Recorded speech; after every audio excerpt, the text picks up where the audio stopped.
Hello students, today we are going to understand the internal mechanism of internal expanding brake.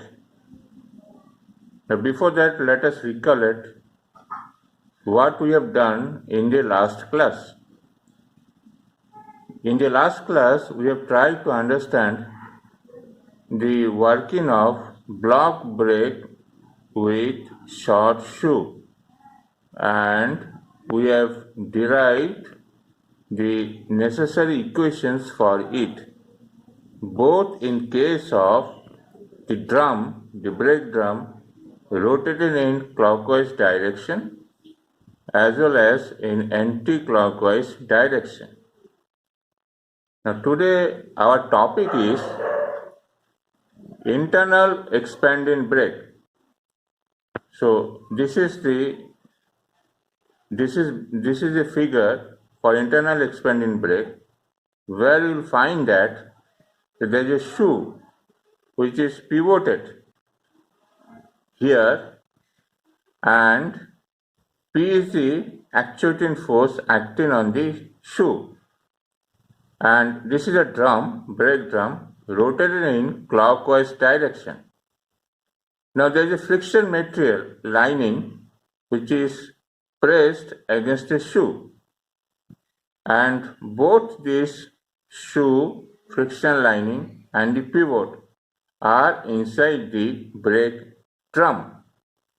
So I have explained here the shoe, this is a shoe, I have written over a shoe, is pivoted at one end here, and it is subjected to an actuating force P here at the other end.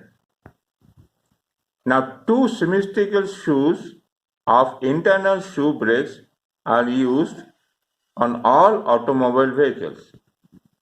Now this actuating force P can be operated either by a hydraulic cylinder or by a cam mechanism.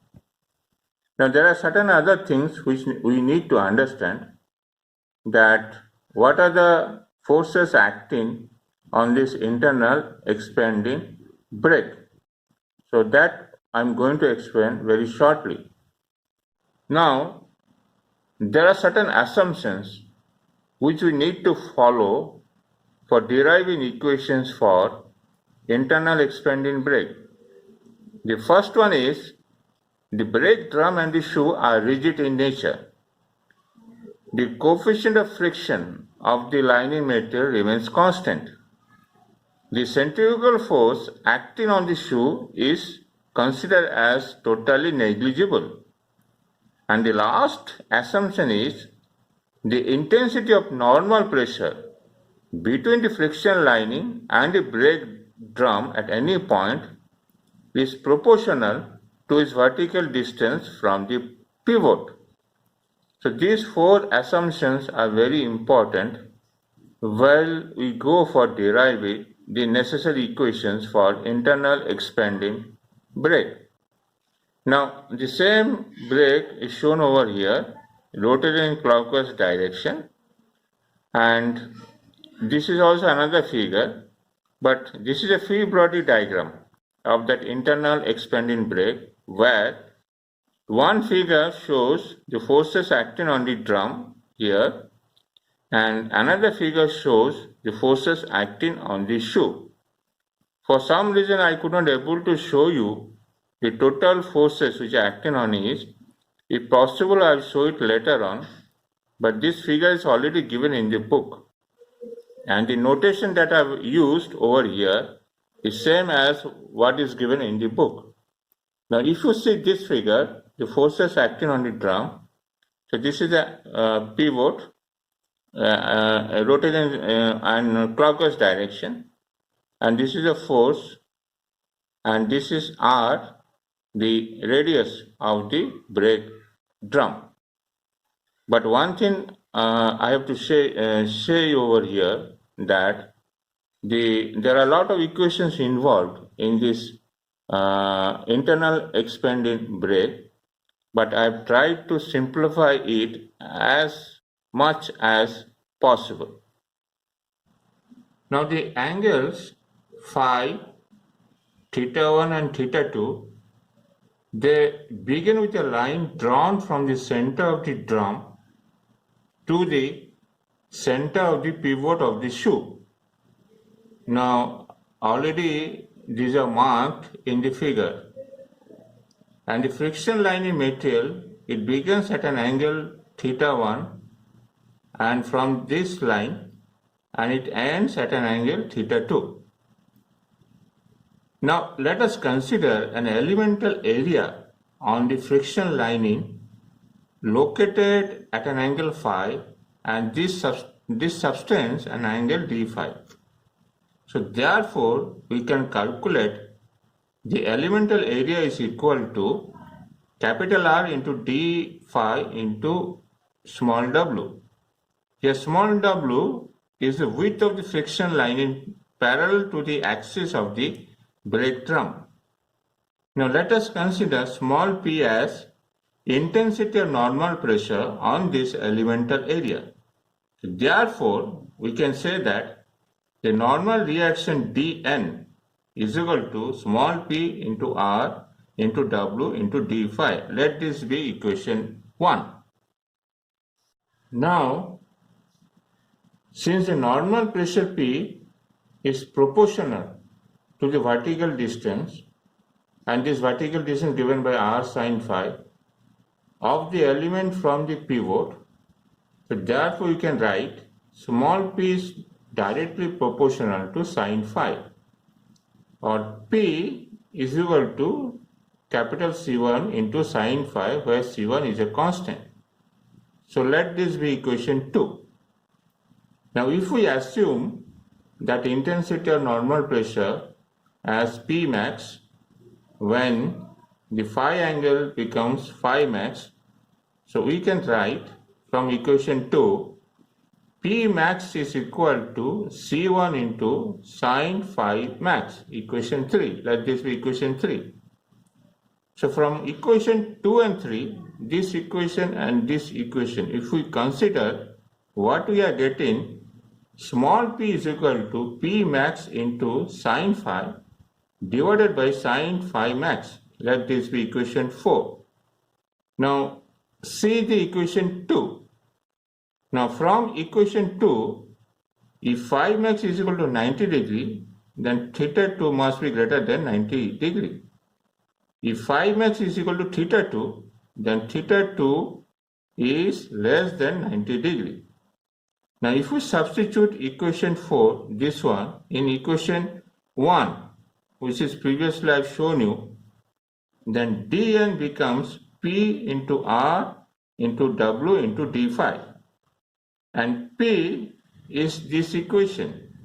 The value for P is this equation. So P, I am substituting this equation in this equation. This is equation 1. This is equation 1. So substitute equation 4 in equation 1. This is this one. We get, instead of P, I am writing this one.